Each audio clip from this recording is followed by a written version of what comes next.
Hello दोस्तों, कैसे हो आप। मैं जानती हूँ आप बड़े खैरियत से होंगे और प्यारी प्यारी अच्छी अच्छी कहानियाँ सुन रहे होंगे। चलिए कहानी शुरू करते हैं। ये कहानी एक माँ की है। चलिए। एक जज अपनी पत्नी को क्यों दे रहा था तलाक, रोंगटे खड़े कर देने वाली ये कहानी है। चलिए। कल रात एक ऐसा वाक़या हुआ जिसने मेरी ज़िंदगी के कई पहलुओं को छू लिया। करीब 7 बजे होंगे। शाम को मोबाइल बजा। उठाया तो उधर से रोने की आवाज़।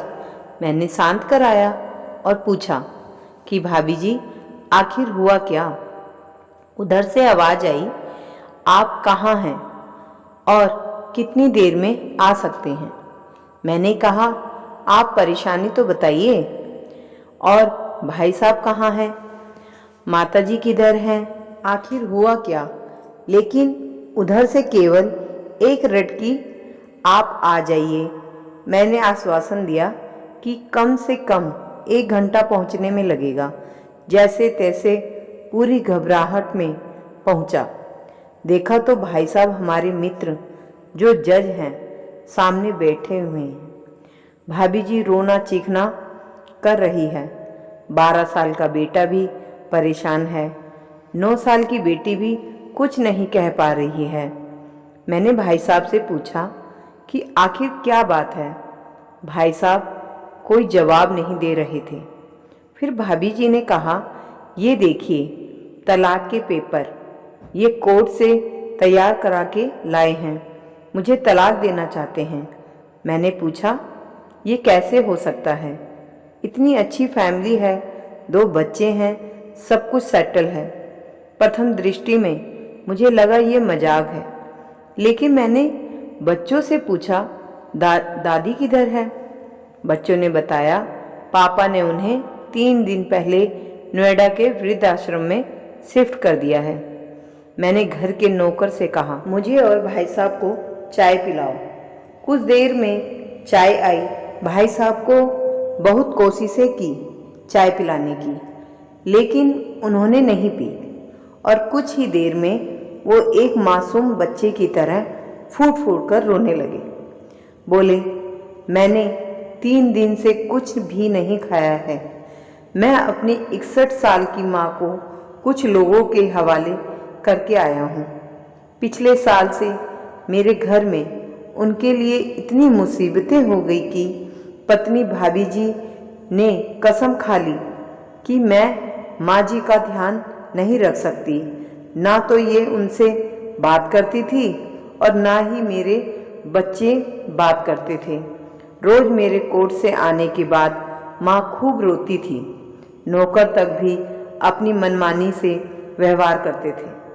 माँ ने 10 दिन पहले बोल दिया, बेटा तू मुझे ओल्ड एज होम में शिफ्ट कर दे। मैंने बहुत कोशिशें की पूरी फैमिली को समझाने की, लेकिन किसी ने माँ से सीधे मुंह बात नहीं की। जब मैं 2 साल का था तब पापा की मृत्यु हो गई थी। दूसरों के घरों में काम करके मुझे पढ़ाया, मुझे इस काबिल बनाया कि आज मैं जज हूँ। लोग बताते हैं माँ कभी दूसरों के घरों में काम करते वक्त भी मुझे अकेला नहीं छोड़ती थी। उस माँ को मैं ओल्ड एज होम में शिफ्ट करके आया हूँ।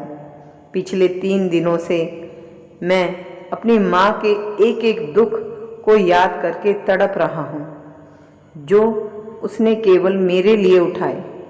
मुझे आज भी याद है जब मैं 10वीं की परीक्षा में अपीयर होने वाला था। माँ मेरे साथ रात भर बैठती रहती। एक बार माँ को बहुत फीवर हुआ। मैं तभी स्कूल से आया था। उसका शरीर गर्म था, तप रहा था। मैंने कहा, माँ तुझे फीवर है। हंसते हुए बोली, अभी खाना बना रही थी इसलिए गर्म है। लोगों से उधार मांग कर मुझे दिल्ली विश्वविद्यालय से LLB तक पढ़ाया। मुझे ट्यूशन तक नहीं पढ़ाने देती थी कि कहीं मेरा टाइम खराब ना हो जाए। कहते कहते रोने लगी और बोले, जब ऐसी माँ के हम नहीं हो सके तो हम अपने बीवी और बच्चों के क्या होंगे। सारी प्रॉपर्टी इन लोगों के हवाले करके उस ओल्ड एज होम में रहूँगा। कम से कम मैं माँ के साथ रह तो सकूँगा। और अगर इतना सब कुछ करके माँ आश्रम में रहने के लिए मजबूर है तो एक दिन मुझे भी आखिर जाना ही पड़ेगा। माँ के साथ रहते रहते आदत भी हो जाएगी। माँ की तरह तकलीफ तो नहीं होगी। जितना बोलते उससे भी ज़्यादा रो रही थी। बातें करते करते रात के 12:30 हो गए। मैंने भाभी जी के चेहरे को देखा। उसके भाव भी प्रायश्चित और ग्लीन से भरे हुए थे। मैंने ड्राइवर से कहा, अभी हम लोग नोएडा जाएंगे। भाभी जी और बच्चे हम सारे लोग नोएडा पहुँचे। बहुत ज़्यादा रिक्वेस्ट करने पर गेट खुला। भाई साहब ने उस गेट कीपर के पैर पकड़ लिए। बोले, मेरी माँ है, मैं उसको लेने आया हूँ। चौकीदार ने कहा, क्या करते हो साहब? भाई साहब ने कहा, मैं जज हूँ। उस चौकीदार ने कहा, जहाँ सारे सबूत सामने हैं तब तो आप अपनी माँ के साथ न्याय नहीं कर पाए, औरों के साथ क्या न्याय करोगे? साहब, इतना कहकर हम लोगों को वहीं रोककर वह अंदर चला गया। अंदर से एक महिला आई जो वार्डन थी। उसने बड़े कातर शब्दों में कहा, 2 बजे रात को आप लोग ले जाके कहीं मार दें तो मैं अपने ईश्वर को क्या जवाब दूंगी? मैंने सिस्टर से कहा, आप विश्वास करिए, ये लोग बहुत बड़े पश्चाताप में जी रहे हैं। अंत में किसी तरह उनके कमरे में ले गई। कमरे में जो दृश्य था उसको कहने की स्थिति में मैं नहीं हूँ। केवल एक फोटो जिसमें पूरी फैमिली है और वो भी माँ जी के बगल में, जैसे किसी बच्चे को सुला रखा है। मुझे देखी तो उनको लगा कि बात ना खुल जाए, लेकिन जब मैंने कहा हम लोग आपको लेने आए हैं तो पूरी फैमिली एक दूसरे को पकड़कर रोने लगी। आसपास के कमरों में और भी बुजुर्ग थे। सब लोग जागकर बाहर तक ही आ गए। उनकी भी आंखें नम थीं।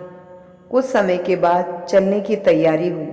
पूरे आश्रम में लोग बाहर तक आए। किसी तरह हम लोग आश्रम के लोगों को छोड़ पाए। सब लोग इस आस से देख रहे थे कि शायद उनको भी कोई लेने आए। रास्ते भर बच्चे और भाभी जी तो शांत रहे, लेकिन भाई साहब और माता जी एक दूसरे की भावनाओं को अपने पुराने रिश्ते पर बिठा रहे थे। घर आते आते करीब 3:30 हो गए। भाभी जी भी अपनी खुशी की चाबी कहाँ है ये समझ गई थी। मैं भी चल दिया, लेकिन रास्ते भर वो सारी बातें और दृश्य घूमते रहे। माँ केवल माँ है, उसको मरने से पहले ना मारें। माँ हमारी ताकत है, उसे बेसहारा ना होने दें। अगर वह कमज़ोर हो गई तो हमारी संस्कृति की रीढ़ कमज़ोर हो जाएगी। बिना रीढ़ का समाज कैसा होता है, किसी से छुपा नहीं है। अगर आपकी परिचित परिवार में ऐसी कोई समस्या हो तो उसको ये जरूर पढ़ाएं। बात वो प्रभावी ढंग से समझाइए। कुछ भी करें, लेकिन हमारी जननी को बेसहारा बेघर ना होने दें। अगर माँ की आंख से आंसू गिर गए तो ये कर्ज कई जन्मों तक रहेगा। सब होगा तुम्हारे पास, पर सुकून नहीं होगा। सुकून सिर्फ माँ के आंचल में होता है। उस आंचल को बिखरने मत देना। इस मासिक दास्तां को खुद भी पढ़िए और अपने बच्चों को भी पढ़ाइए, ताकि पश्चाताप ना करना पड़े।